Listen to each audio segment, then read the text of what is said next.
Hey guys, welcome back to my channel. My name is Carolyn, and lately I've been sharing a lot about how to travel with kids, but in this video, I'm gonna share a whole bunch more just about how to travel during the pandemic or how to travel in 2021.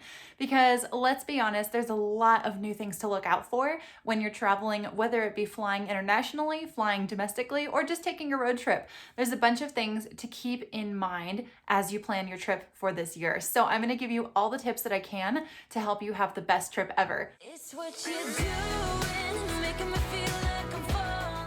All right, I've got all of my notes that I'm gonna share with you on my little iPad here. So let's get right to it. I'm first gonna cover international travel and things to know about that. Then I'll get into just in general flying and then more general tips for what to bring when you're traveling. For international, the first thing is to know that you may be required to take a test before going to your destination, and you also might be required to take a test before coming home.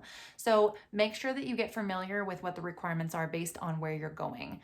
The second thing is ability to enter certain countries. Make sure that you check that the borders are actually open for the country that you want to go to, because a lot of them are opening and closing. There are still a lot of countries, especially if you want to go to Europe, for example, that are in quarantine at this time and not open to the public, and especially not open to anybody from a country that's not nearby them. So keep that in mind as well. And furthermore, don't let the airline availability fool you, because it may allow you to actually book a ticket, but it doesn't mean that you will be allowed to enter that country once you arrive. So two things could happen if their borders are closed. One, you may not be able to get on the plane if you do not provide the correct documents, or two, they may let you on the plane, but they may not let you in at customs, and then you might have to fly back, which would not be fun.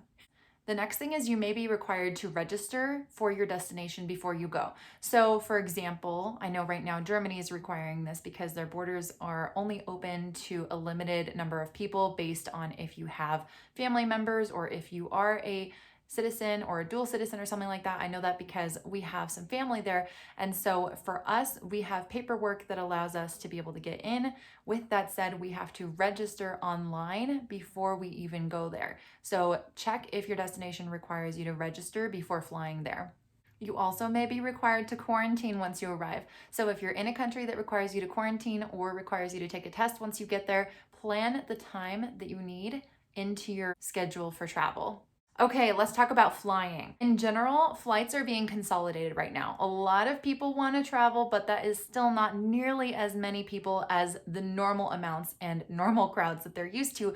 So they're consolidating a lot of flights. A lot of flights that usually go out, let's say every 2 hours, are now being put every 4 hours. So with that said, that means that even though you would think they'd be less busy, they may not be less busy. They may be fully booked. So anticipate that you may have somebody sitting next to you. There may not be an open seat, and you will be required to change flights if one of your flights is canceled. So build a little bit of flexibility into your schedule when you're booking your tickets, knowing that it might change flight time or flight date.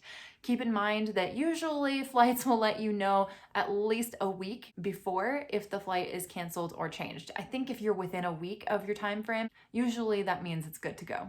Now, on that topic of knowing that the airplanes and airports may still be crowded, you definitely want to give yourself more time, because it's not the same thing as usual. They may even have less staff working simply because there are less people flying in general. But again, don't let that fool you, because they may be consolidating flights to come in around the same time, or they may be consolidating people on different flights to go all on one flight so that it is cost effective for the airline. So with that said, there may still be long lines. Security still may take a while. Don't book a short layover. Make sure you've got time. And then when you do go through security, there are a couple things that you can do in advance to help you get through quicker if you have some time to prepare for this, which is you can get TSA pre-check ahead of time, or you can also do global entry to maneuver through security just a little bit quicker. Again, these things can take time to get, so only try to pursue those if you have a little bit of time before you're planning to travel. When booking your tickets, it's also really important to understand the flexibility and possibilities for refunds and what the airline offers. Most airlines right now are offering a ability to rebook in case of something happening that is related to the pandemic.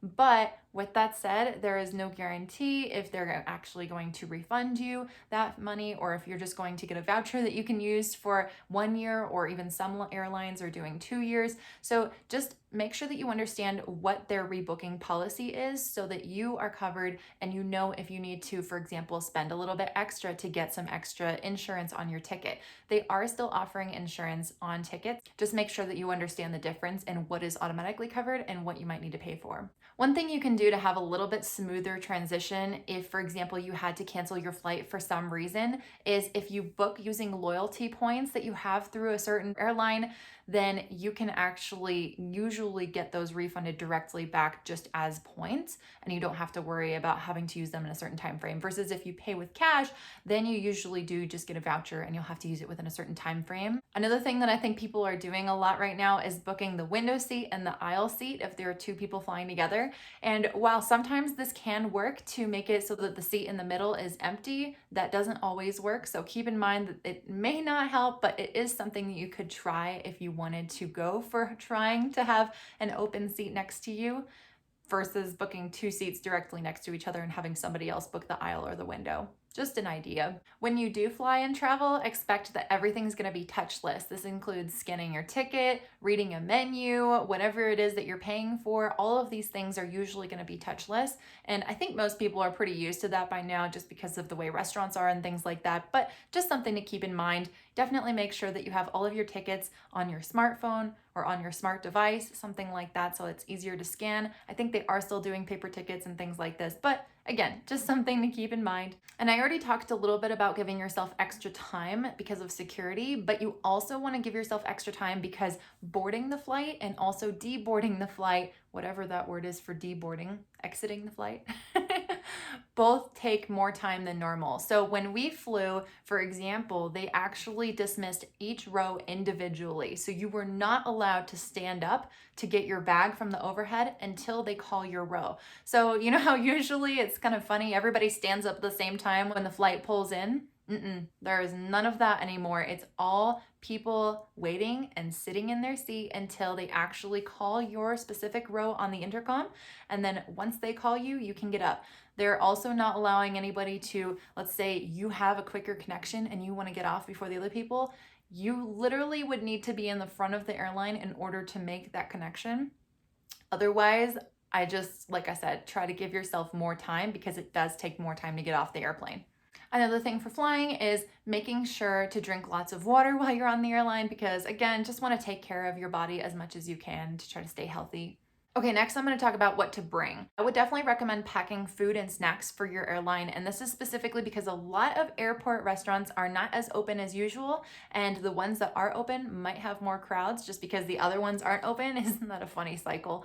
But the bottom line is a lot of places still are closed or acting in limited amounts compared to normal, so it might not be a bad idea to pack your own things to bring with you just so you're prepared and you don't go hungry. You also want to bring sanitation wipes or hand sanitizer.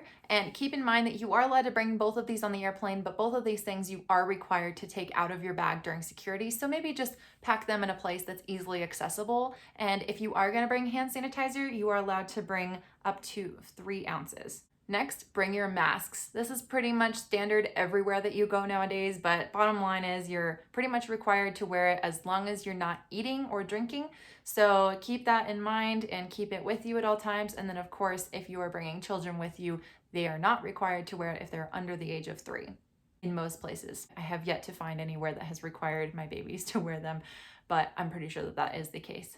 What else to bring? International paperwork. If you are traveling somewhere international, make sure that you, of course, bring the necessities like your passport. You might be required to bring a birth certificate if, again, you're entering one of those places that is a little bit more closed off, or if you have a marriage certificate or whatever the document is that states that you are allowed to get into that country based on their current restrictions. Bring that with you because they will ask and it will be necessary to show it in order to get in. Like I said, you do not want to be turned around once you fly all the way somewhere and you have to turn around at customs. That's no fun. Also, keep in mind that if you are required to take a test before flying to a certain destination, you will be required to bring those test results printed with you. And then additionally, regarding your passport, make sure that you have at least 6 months of available time before the expiration date. The reason for this is a lot of places are getting a lot stricter about not letting people in who are foreigners if they have less than 6 months on their passport before the expiration date. And this is primarily because if for some reason the country were to shut down again and you're not allowed to fly anywhere, or if for some reason you were to get the virus and you need to quarantine for a while, they want to make sure that with anything that could happen, you have plenty of time and you're not going to overstay your passport, because you absolutely need your passport to get home. So make sure that you have at least 6 months of time within the time that you're going to fly.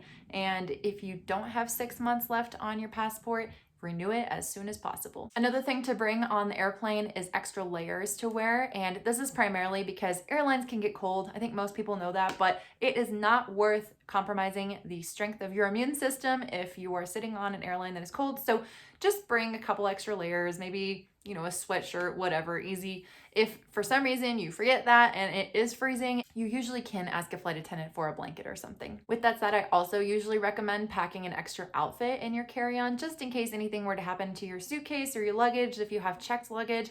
And then additionally, it's just nice for when you arrive at your destination. Like, I usually like to get a new outfit once I get off the plane, just because one, it makes you feel so much cleaner, and two, it's nice to have a new outfit once you're, arriving and you're not in your plain clothes anymore. But, again, if you're like a germaphobe or anything like that, you're probably not flying if you're a germaphobe, but if you are, I would recommend putting on a new outfit. It's something easy to do. And last but not least, if you are flying anywhere, I definitely recommend taking fruit and vegetable capsules with you. It might sound funny, but this is what I do for keeping my immune system strong. And I will leave a link below, but it's literally just fruits, vegetables, and berries in capsules. And I bring these everywhere I go to help me stay healthy and to make sure that I get enough nutrients, because eating airplane food is not usually the best for you. I mean, it's not to replace food by any means, but it's just a little boost, again, to give you more nutrients and make sure that you're getting enough fruits and vegetables in your diet every day. And they even have gummies for kids.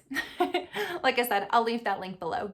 Next, we'll talk a little bit about things to do when you arrive at your destination. So, of course, number one, getting to the place that you're going, getting to your hotel, whatever it is, taking public transport. Just make sure that, again, if masks are required there, to keep your mask on until you get to where you're going, even if you're in a taxi or something like that. It's just a good thing to be respectful to the person that's driving you. And then additionally, once you arrive, just make sure to go with the flow. I would say this anytime that you're traveling, honestly, whether it's during a pandemic or not, just going with the flow and being flexible during travel. This is something that'll keep you low stress and keep you feeling happy about the fact that you're on vacation. Additionally, learn about what your insurance covers and what that looks like for while you're at your destination. And for example, if you were to take a positive test once you arrive at your destination, find out what you would be covered for and how you would be expected to quarantine. For example, if you go to Mexico right now, there are a lot of resorts that are actually allowing you to come in without taking a test, because it is not right now at this very moment that I'm recording this video. It's not a requirement to take a test to go there, but double check that because things change quickly.